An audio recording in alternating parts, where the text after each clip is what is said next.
Well, we talked a moment ago to the ITAC Commissioner on those poultry tariffs. Now to share his views is Kevin Lovell, who's CEO of the SA Poultry Association. Morning to you, Kevin. We've had you in the studio a few times calling for these tariffs. It seems like you've had a large amount of success here. How pleased are you? Is it 100% of what you wanted? Well, I think the most important thing to be pleased about is that ITAC agrees with us that the Europeans are dumping. Where we're still not 100% sure is how did they come to the calculations that they have, because we think that the levels of dumping are a bit higher, but there's time, because there's another 6 months or more, for us to resolve the issues. In practical terms, it means we didn't explain ourselves well enough. Well, it may be that they've taken things into account that you're not aware of, but how does the process work now? Do you make more submissions? Do you go into more detail? Both parties do. Both parties, importers, exporters on the one side, local producers on the other, excuse me, make a further round of submissions.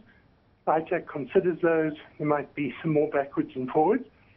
Then ITAC, the commissioners of ITAC, not the investigation team, make a decision that becomes a recommendation to Minister Davies, and he has to make a decision.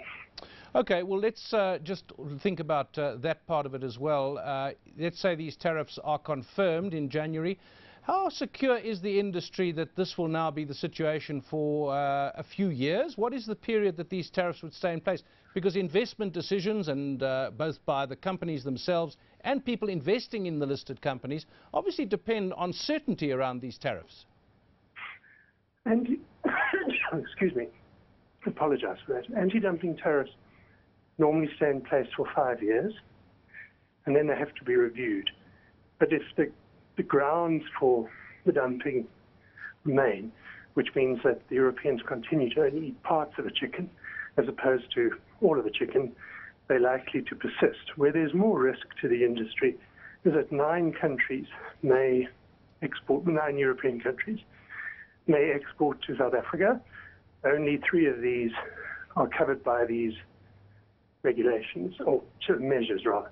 So, in other words, it's quite possible that we'll just get displacement from one set of countries to another set of countries. I think I've said to this before, is that trade is not a grand battle in the Waterloo style. It's in many small skirmishes. This is an important victory and it's an important step forward, but the process is long and ongoing and will probably outlive, hopefully, my long life. Thanks, Kevin. That's Kevin Lovell, CEO of the South African Poultry Association. The battle and the war continues.